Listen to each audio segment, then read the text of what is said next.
Hello friends, welcome to my YouTube channel. दोस्तों, कैसे हैं आप सभी। दोस्तों, उम्मीद करते हैं आप सभी अच्छे होंगे। और आज हम लोग पढ़ने वाले हैं भारतीय संविधान से कुछ महत्वपूर्ण प्रश्न। तो आइए दोस्तों, पहले प्रश्न को स्टार्ट करते हैं। पहला जो प्रश्न रहेगा मोस्ट इम्पोर्टेंट है दोस्तों, परीक्षा के लिए कई बार पूछा भी गया है। ठीक है, तो देखिए दोस्तों, पहला जो प्रश्न कर रहा है, भारतीय संविधान कब लागू हुआ। तो दोस्तों, भारतीय जो संविधान था 26 जनवरी सन 1950 को लागू हुआ था। तो आपका आंसर हो जाएगा दोस्तों B is the right answer. अगला प्रश्न को देखिए दोस्तों, प्रश्न नंबर 2 है, भारतीय संविधान कब अपनाया गया। दोस्तों, लागू किया गया और अपनाया गया दोनों में बहुत बड़ा का अंतर होता है। तो ये बात प्रश्न पूछ रहा है कब अपनाया गया। तो दोस्तों, आपका आंसर हो जाएगा 26 नवंबर सन 1949। तो आपका आंसर हो जाएगा दोस्तों सी इज द राइट आंसर। अगला प्रश्न है दोस्तों, प्रश्न नंबर 3। प्रश्न नंबर 3 है, भारतीय संविधान सभा के अध्यक्ष कौन थे। भारतीय संविधान सभा के अध्यक्ष कौन थे। तो दोस्तों, आपका आंसर हो जाएगा डॉक्टर राजेंद्र प्रसाद। तो आपका आंसर हो जाएगा ए इज द राइट आंसर। अगला प्रश्न है प्रश्न नंबर 4। प्रश्न नंबर 4 है, प्रारूप समिति के अध्यक्ष कौन थे। दोस्तों, प्रारूप समिति के अध्यक्ष कौन थे। तो डॉक्टर भीमराव अम्बेडकर थे। तो आपका आंसर हो जाएगा दोस्तों B is the right answer. अगला प्रश्न है दोस्तों, प्रश्न नंबर 5। संविधान का अनुच्छेद 14 किससे संबंधित है। तो दोस्तों, संविधान का अनुच्छेद 14 जो है दोस्तों, वह समानता के अधिकार से संबंधित है। तो आपका आंसर हो जाएगा ए इज द राइट आंसर। अगला प्रश्न दोस्तों, प्रश्न नंबर 6। अनुच्छेद 19 किससे संबंधित है। तो दोस्तों, अनुच्छेद 19 जो होता है ना, वह स्वतंत्रता से संबंधित होता है। तो आपका आंसर हो जाएगा दोस्तों B is the right answer. अगला प्रश्न को देखिएगा दोस्तों, प्रश्न नंबर 7। अनुच्छेद 21 किससे संबंधित है। तो दोस्तों, अनुच्छेद 21 जो होता है जीवन और व्यक्तिगत स्वतंत्रता का अधिकार को बताता है। तो आपका आंसर हो जाएगा दोस्तों ए इज द राइट आंसर। अगला प्रश्न है दोस्तों, प्रश्न नंबर 8। प्रश्न नंबर 8 है, शिक्षा का अधिकार किस अनुच्छेद में है। दोस्तों, शिक्षा का जो अधिकार है वह अनुच्छेद 21 में है। 21 के क में, 21 के क में है दोस्तों, या ए भी बोल सकते हैं। ठीक है, तो आपका आंसर हो जाएगा B is the right answer. अगला प्रश्न को देखिएगा दोस्तों, प्रश्न नंबर 9। प्रश्न नंबर 9 है, संवैधानिक उपचार का अधिकार किस अनुच्छेद में है। तो दोस्तों, आपका आंसर हो जाएगा C is the right answer, यानी 32 अनुच्छेद 32 में है। तो आपका आंसर हो जाएगा C is the right answer. अगला प्रश्न है दोस्तों, प्रश्न नंबर 10। राष्ट्रपति से संबंधित अनुच्छेद है। दोस्तों, राष्ट्रपति से संबंधित जो अनुच्छेद होता है ना, वो 52 होता है। तो आपका आंसर हो जाएगा अनुच्छेद 52, ए इज द राइट आंसर। अगला प्रश्न को देखिए दोस्तों, प्रश्न नंबर 11। उपराष्ट्रपति से संबंधित अनुच्छेद क्या है। आपको ये बताना है दोस्तों, उपराष्ट्रपति से संबंधित अनुच्छेद है क्या होगा दोस्तों। तो आपका आंसर हो जाएगा अनुच्छेद 63। तो आपका आंसर होगा दोस्तों B is the right answer. अगला है प्रश्न नंबर 12। प्रश्न नंबर 12 है, प्रधानमंत्री की नियुक्ति कौन करता है। दोस्तों, प्रधानमंत्री की नियुक्ति जो है राष्ट्रपति करता है। तो आपका आंसर हो जाएगा दोस्तों ए इज द राइट आंसर। अगला प्रश्न दोस्तों, ध्यान से समझने का प्रयास करिएगा। प्रश्न नंबर 13 है, आपातकाल का प्रावधान किस अनुच्छेद में है। दोस्तों, आपातकाल का प्रावधान जो है 352वें अनुच्छेद में है। तो आपका आंसर हो जाएगा दोस्तों ए इज द राइट आंसर। अगला प्रश्न है दोस्तों, प्रश्न नंबर 14।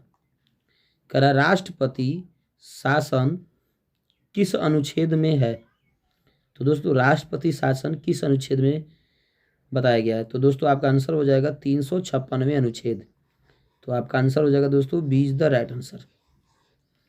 अगला प्रश्न है दोस्तों, प्रश्न नंबर 15। वित्तीय आपातकाल किस अनुच्छेद में है। दोस्तों, वित्तीय आपातकाल किस अनुच्छेद में है। तो आपका आंसर हो जाएगा दोस्तों अनुच्छेद 360, सी इज द राइट आंसर दोस्तों। अगला प्रश्न है दोस्तों, प्रश्न नंबर 16। संविधान संशोधन किस अनुच्छेद में है।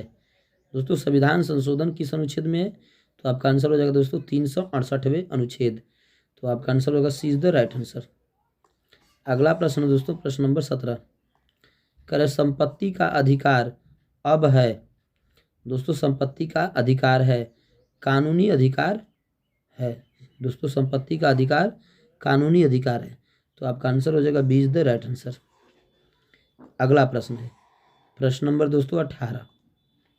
कर सर्वोच्च न्यायालय से संबंधित अनुच्छेद है। दोस्तों सर्वोच्च न्यायालय से संबंधित अनुच्छेद 124 होता है। तो आपका आंसर हो जाएगा ए इज द राइट आंसर। प्रश्न नंबर दोस्तों 19 ध्यान से समझने का प्रयास करिएगा। कर उच्च न्यायालय से संबंधित अनुच्छेद है। दोस्तों उच्च न्यायालय, तो उच्च न्यायालय से संबंधित होता है 214 अनुच्छेद। तो आपका आंसर हो जाएगा दोस्तों B is the right answer. अगला प्रश्न को देखिएगा दोस्तों प्रश्न नंबर 20। कर राज्यपाल से संबंधित अनुच्छेद है। तो दोस्तों राज्यपाल से संबंधित अनुच्छेद 153 होता है। तो आपका आंसर हो जाएगा B is the right answer 153। अगला प्रश्न पर देखिएगा दोस्तों प्रश्न नंबर 21। करा दोस्तों नियंत्रक एवं महालेखा परीक्षक से संबंधित अनुच्छेद है। तो दोस्तों नियंत्रक और महालेखा से संबंधित अनुच्छेद जो होता है 148 होता है। तो आपका आंसर हो जाएगा दोस्तों ए इज द राइट आंसर। अगला प्रश्न को देखिए दोस्तों प्रश्न नंबर 22। करा वित्त आयोग किस अनुच्छेद के अंतर्गत आता है या अंतर्गत है? तो दोस्तों वित्त आयोग किस अनुच्छेद के अंतर्गत है ये आपको बताना है। तो दोस्तों वित्त आयोग जो होता है अनुच्छेद 280 के अंतर्गत होता है। तो आपका आंसर हो जाएगा दोस्तों ए इज द राइट आंसर। अगला प्रश्न को देखिए दोस्तों प्रश्न नंबर 23। करा संघ लोक सेवा आयोग यूपीएससी किस अनुच्छेद में है?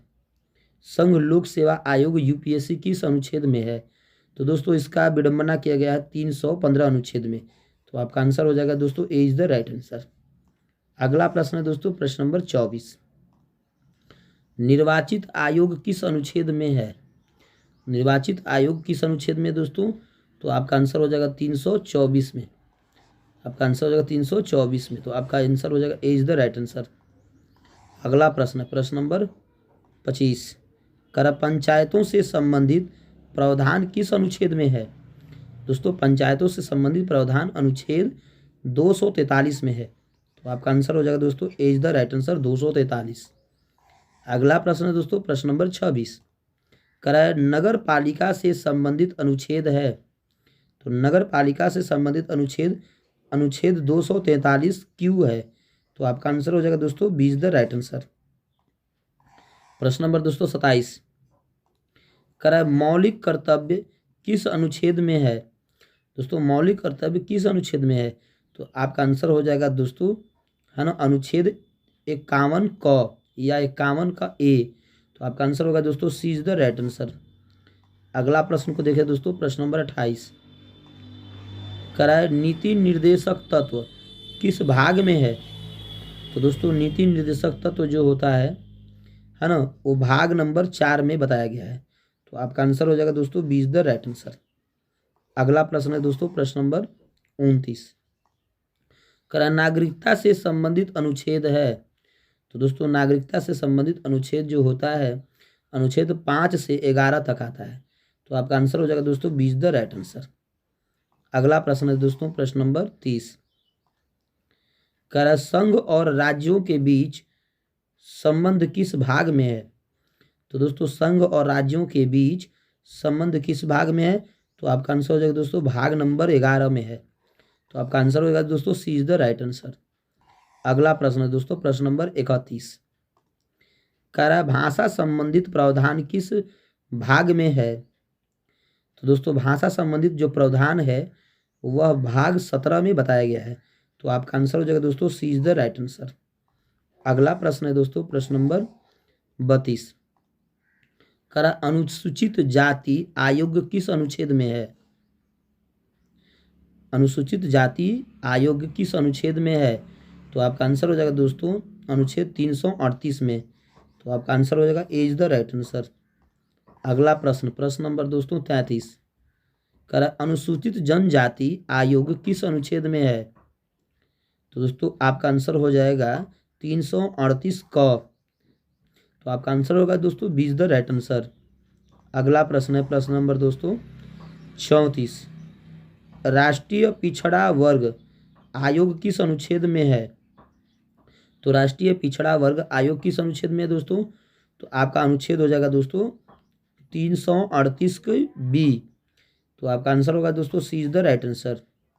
अगला प्रश्न प्रश्न नंबर दोस्तों 35। करा दिल्ली को विशेष प्रावधान किस अनुच्छेद में है? तो दिल्ली का विशेष प्रावधान जो है दोस्तों अनुच्छेद है 239 ए में। तो आपका आंसर होगा दोस्तों सी इज द राइट आंसर। अगला प्रश्न है दोस्तों प्रश्न नंबर 36।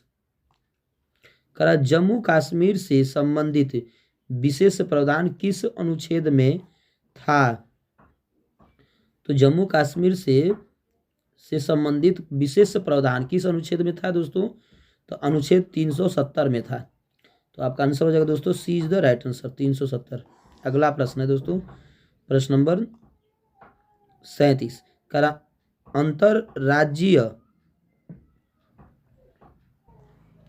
अंतर्राज्यीय परिषद किस अनुच्छेद में है? तो दोस्तों अंतर्राज्यीय परिषद जो है अनुच्छेद 263 में है। तो आपका आंसर हो जाएगा दोस्तों सी इज द राइट आंसर।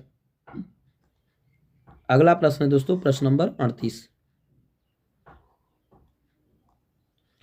करा राष्ट्रपति की क्षमता दान शक्ति किस अनुच्छेद में है? तो राष्ट्रपति की जो दोस्तों क्षमता दान शक्ति होता है अनुच्छेद 72।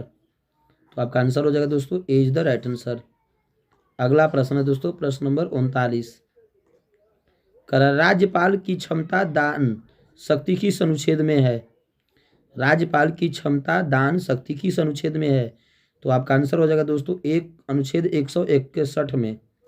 तो आपका आंसर हो जाएगा B is the right answer. अगला प्रश्न को देखिएगा दोस्तों प्रश्न नंबर 40। करा लोकसभा की सामान्य अवधि कितनी है? तो दोस्तों लोकसभा की सामान्य अवधि 5 वर्ष होती है। आपका ऑप्शन हो जाएगा B is the right answer. अगला प्रश्न है दोस्तों प्रश्न नंबर 41। करा राज्यसभा के बारे में सही कथन है? तो दोस्तों राज्यसभा के बारे में यह अस्थाई सदन होता है, यही आपका सत्य कथन होगा। तो आपका आंसर हो जाएगा दोस्तों B is the right answer. अगला प्रश्न है दोस्तों प्रश्न नंबर 42। करा संसद के अंग हैं? तो दोस्तों संसद के अंग कौन कौन होते हैं ध्यान में रखिएगा। संसद के अंग होते हैं दोस्तों राष्ट्रपति, लोकसभा और राज्यसभा, ये तीनों आते हैं। तो आपका आंसर हो जाएगा दोस्तों D is the right answer. अगला प्रश्न है दोस्तों प्रश्न नंबर 43। करा धन विधेयक किस अनुच्छेद में परिभाषित है? धन विधेयक किस अनुच्छेद में परिभाषित है? तो दोस्तों अनुच्छेद 110 में इसके बारे में बताया गया है। तो आपका आंसर हो जाएगा C is the right answer. अगला प्रश्न देखिएगा प्रश्न नंबर 44। करा राष्ट्रपति के महाभियोग का प्रावधान किस अनुच्छेद में है? तो राष्ट्रपति के महाभियोग का प्रावधान जो दोस्तों वह अनुच्छेद 61 में बताया गया है। तो आपका आंसर हो जाएगा B is the right answer. अगला प्रश्न है दोस्तों प्रश्न नंबर 45।